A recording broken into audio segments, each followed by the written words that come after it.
Thank you so much, Dr. Munshi. I extend my sincere thanks to you and to your excellent team at ISC for putting this event together. And mainly, kudos for this incredible initiative of holding these discussions every week. I think week after week, I would say, or twice a week, for very regular, very vibrant book discussions here over many months now. So, Usha Munshi is the architect of this series of book discussions, not just the one today. And thank you so much to Pooja, to Kanchan, to everybody here who has really helped me put this together. Thank you. Such a pleasure to finally have this program take shape.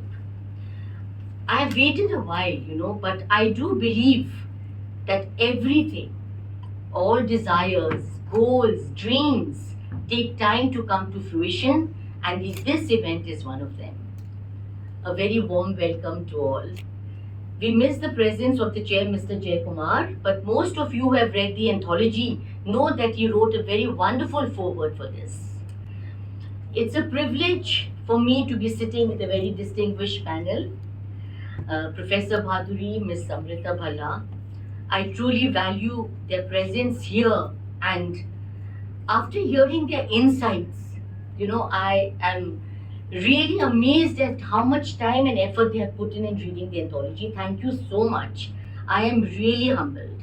And I also want to say that you've provided very vibrant dialogue to today's discussion, so lively, so vibrant, given such wonderful insights. Thank you. I want to also mention how graciously they agreed to be on the panel. We just asked them once and they were so readily agreeable. And I hear this evening, really making us understand and taking us forward on this book. Thank you so much. Let me say at the outset that this book belongs to the contributing writers much more than it belongs to me. All of them are immensely talented and have given their pieces to me with so much faith and so much generosity. Enormous thanks to each of them. Many are present here. Some have even made an effort to fly in for this event, and we look forward to hearing them and read from heartstrings. I miss the presence of those who are overseas and cannot be here for some reason, but I would like to acknowledge their presence in the book, by marking their names. So, Sukrita Paul, Sean Toner, Sanjukta Dasgupta from Calcutta, Saikat Majumdar, Rita Malhotra, Purubi Menon, Peter Thabi Jones, Mohan Chutani, Manoj Krishnan, Mandira Ghosh, Kelvin Brown, Kavita Ezekiel, Fong, Candice, Mr. Katua, Anthony Johe, Bishaka. We also remember the late Sujata Mathai. I had wanted her son Arjun to read Mother's Veena, which she had given to me with so much faith, but unfortunately he's traveling. But we do miss her and I would like to remember her. I would ideally have wanted all 31 writers to be present here, as we have all grown into a close circle of literary friends. And that's what an anthology is all about. I value Authors Press, the publishers of this book, and of course Mr. Sudarshan for believing in the theme of the anthology and giving me so much leverage with its editing. And I want to say that, every time I have been on stage or in a panel, I've always had the late Dr. Gold sitting with me. He was my mentor, and we lost him to Corona. And I really miss him today, and but I know his blessings are here because no one did much more than him, for the cause of poetry in Delhi and in India. So I have dedicated the book to my beloved parents, who have always inspired me to follow my heart. And my two pillars of strength, Raju and Sukanya, for their incredible support. I greatly appreciate the presence of such a wonderful audience here. Many of them are dear friends and eminent poets in their own right. Thank you so much for coming, and your presence here has really brightened the evening for me, for everybody else. I wrote an editor's note for Heartstrings, and I will just read a very short excerpt from this to explain why the anthology took shape. So if you have just 2 minutes, I'll... So basically, fill your paper with the breathings of your heart, said William Wordsworth. Not just England, but the world warmed to this nugget of wisdom from the great romantic poet. I think this became a nascent idea in my writings at an early age, and this took shape in the anthology. We were all mired in the troubled times of COVID when the idea of editing an anthology came to me. I thought deeply of what it was that I wanted to offer readers. Something that would not only entertain, but also soothe them and provide, thank you for quoting, succor to their souls. And this is when I thought of Heartstrings, a compilation of both prose and poetry that would touch the reader's heart.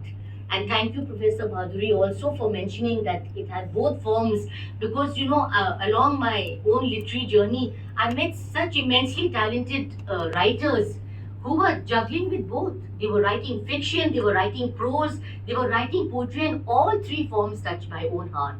So I thought, let me just have a tapestry of both poetry and prose. So, but life is not easy, but we still want to live, we still want to love, emote, and ride the crest of destiny. We want to experience a feeling of warmth suffusing us every time we feel loved, embrace joy, and seek divinity within ourselves. We want to experience, all of us, precious, defining, and heartwarming moments. We want to be in love, spread its beautiful wings, and fly into that white canopy of passion. Paradise in your arms, I lie content. Heaven's here on earth. A haiku from my book. In my article, Have We Lost the Magic, written for a journal, I quoted J.B. Priestley because I felt that the art of living is probably the most difficult of all arts. To exist is very easy, but to live in the true sense of the word is not easy. And I love this quote when he says, I have always been delighted at the prospect of a new day. This is a fresh try. One more start with perhaps a bit of magic waiting behind the morning. And of course, it's the heart that registers the finer emotions. That's why it's heartstrings. The only criterion that I had given the contributing writers was that the pieces could be published. It didn't matter to me. It had to be in English. It had to be original, but it had to touch the heart. So that was the main theme. And now a little bit about the heart. If it's errant, it's mysterious, it's our live stream, it's our conscience, it's our own individual beacon of light. Our very own earth that beats continuously telling us we are still alive. In my poem, My Own Earth, I talk of not wanting to write sad poetry anymore. I stop myself from painting shadows, for the moon beckons me to lift my spirits to the sky, and the strong beams of sunshine spill onto my own earth, that little space, my heart, the inner soil, my home, to make it all my very own, till such time it becomes a legacy. And then there is no story, only timeless poetry. And I remember the words of Robin Williams in this, most of you must have seen this, film called Dead Poets Society, where he gives his students a lesson of a lifetime saying, Carpe diem, seize the day. And it inspired me so much, I watched it thrice that very day. So then it unconsciously, I think this idea came on one of my portraits on mortality. So I wrote, yesterday is dead, tomorrow unknown, the past now buried in time's silent tomb. Seize this happy hour that defines the day, boundless joy is never here to stay. And our heart yearns for good emotions, no matter what. We want to still swing high on dreams, and the spirit is there to never want us to die. It starts to beat with renewed vigor and strength when it hears life-affirming stories and poetic melodies. Happy, sad, evocative, and painful, bright and beautiful, all there in the anthology. That's why I picked them up. And my poem of hope, This Moment Too Will Pass, highlights this point. I'll end with that. Just few lines. Many such moments will come in the Ferris wheel of life. To mortality we'll succumb, with emotions pay the price.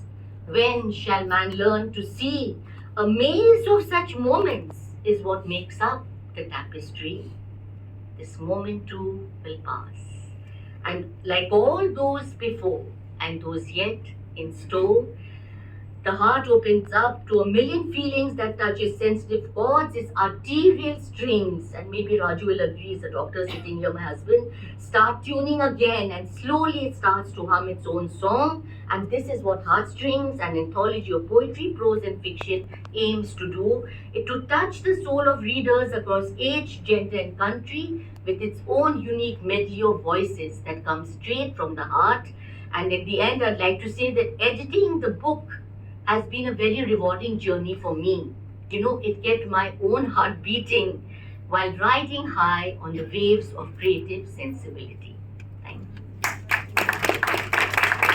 Thank everybody for their very kind words regarding the book, and I'm so happy to see everybody here. Thank you very much for coming, because without an audience, this room would have been empty. And this someone said this was a blockbuster. I'm sorry I can't make it into a film. Because this is Heartstrings and it has to be read. But thank you so much everyone, and I'm truly humbled and truly touched by all your very kind comments and for everybody making an effort to come.